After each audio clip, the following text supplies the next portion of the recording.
Hey guys, to give you an update on everything that's been going on, getting the city of Branson to give you a license is long and tedious, but we finally got it done. We got the electric turned on, we got our license going. The only thing we're waiting on is inspection. I just had my inspection, but I have to wait until the day we start to be able to get the final inspection done. The reason why it's going to take a little bit longer is when we first pulled in, I took a job at an RV resort to be their activities director. After this month, I'm no longer working there, so I'll be able to just fully commit on this location. Let me show you the plans. So right here, in this spot, I'm going to be building a wall that goes across to separate that back side from this front side. I'm going to put a door right here that opens up and cut this whole table out. In here, we're going to be rebuilding that floor in this spot right here. Now it's going to be a little difficult to build because underneath here is actual carpet. So to match up the floor right here, I would technically need to put a piece of carpet, then the plywood. So I do have to adjust for that. Getting this fan, this exhaust fan up and running, I have to run an extension cord to that outlet there. This wall right here should be housing this AC unit, so that's gonna go right there. I need to figure out what's going on with the lights, because I don't want these side lights when we actually have lights on the ceiling. So the plan now is to just start.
Well, that's a thing I have to fix.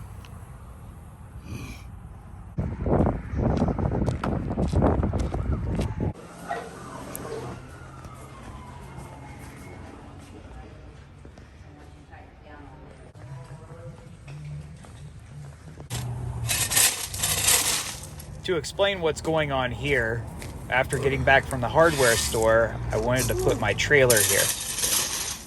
But to do that, I had to smooth out these rocks.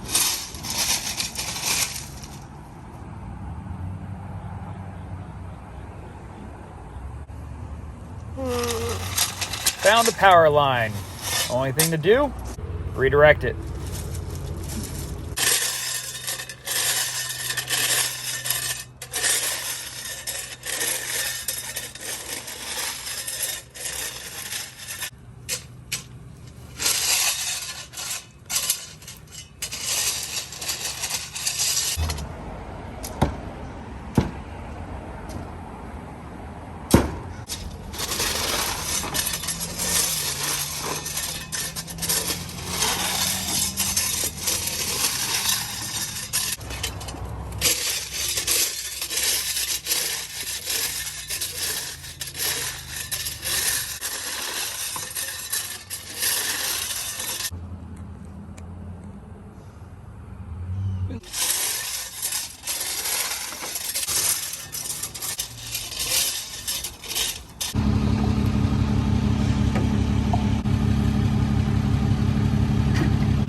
You guys remember the shake weight, right?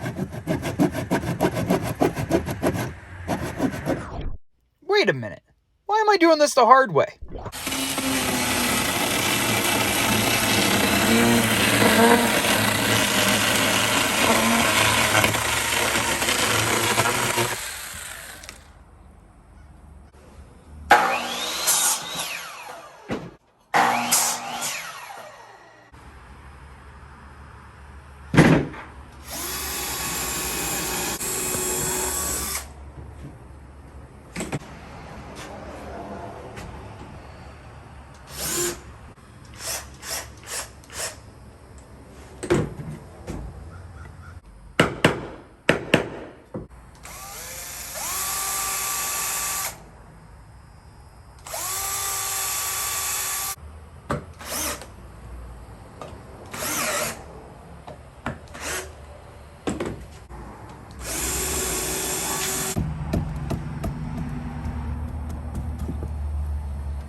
I want to apologize. This video is going to go from working on something to it finished. I really did not want that to happen, but it started raining on us with a hole in the wall. So I had to quickly get things cut, get things installed, and get done before it really started coming down. So let me show you what I did, and I'll walk you through the steps of how I did it. We got the AC unit into the wall. I put a little block here to keep the AC from falling out. We were able to get the downward slope so the water doesn't go back into the wall, but just a little bit of a slope where it comes out. I put some gap filler, and you can see a little bit of it here. And I put that around the whole thing, wherever we were missing some gaps. Took the board that I took off of here, took it to the table saw, measured it, and it left some gaps here because of course now I have those spots where the saw blade went through. I filled those with caulk and used RV caulk to do it because I had it readily available. I changed the screws to be deck screws because we're in Missouri and these won't rust. And let me go ahead and show you the inside on how it looks. Here's the inside. You can see I put foam board on both sides of the AC unit to keep the air from going back out. Filled the underside and a lot of these gaps. Sorry this video came in a little bit later than I was hoping to. I still have to work the RV resort. Thank you guys. This is the first week that we are officially working on this and moving things on. I have some very exciting news coming up. Some of the news that I got in the first week that I want to share with you guys. If you're on YouTube, like, subscribe, so these videos can actually start making some revenue for the business. That would be amazing. So to let you guys know what the next project's gonna be, I'm going to be making the sign up there that says the Branson Carver. So stay with me. Thank you guys, and God bless you guys.